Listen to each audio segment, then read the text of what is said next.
In this lesson today, I'm going to review multiplication of decimal numbers. So I'm not going to go through in detail how to do the multiplication, but if you need that, take a look at the description. There's a link there that'll show you that in a lot of detail. So I'm going to go through each step, so make sure you stick around for all the steps. So step one, when multiplying decimals, ignore the decimal and multiply normally. We deal with the decimal at the end. So first thing we do is we multiply 4 times 1, which gives you 4. Then we multiply 4 times 2, which gives you 8. Then we multiply 4 times 1, which gives you 4. Now we move down to the next level.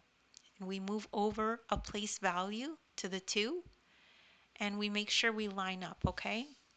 So 2 times 1 is 2. Then 2 times 2 is 4. And then 2 times 1 is 2. Now we add together, okay? So 4 plus nothing is 4. Then we add 4 plus 8 plus 2 is 10. So we put a 0 here and we carry the 1.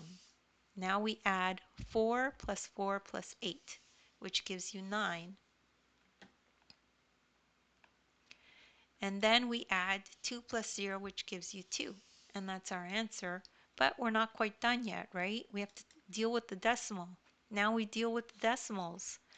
So let's count the number of decimal places in the factors. These are the factors, right, that we multiply together. So let's look at 12.1 first. That one has one decimal place. Now let's look at 2.4. That also has one decimal place. So the total number of decimal places is 2. 2 decimal places in total. So now, the final step, we move the decimal point 2 places to the left in the answer. So we go this way, 1, 2.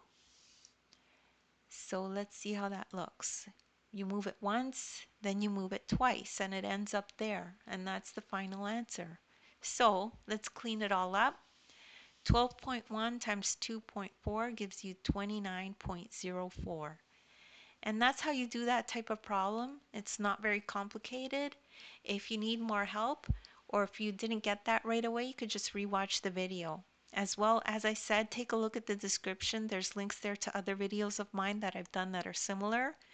As well, you could download the ebook. In the ebook, there's a link that'll take you right to this video, and you could watch the video as you follow along in the ebook. Thank you so much for listening, and please make sure to like and subscribe.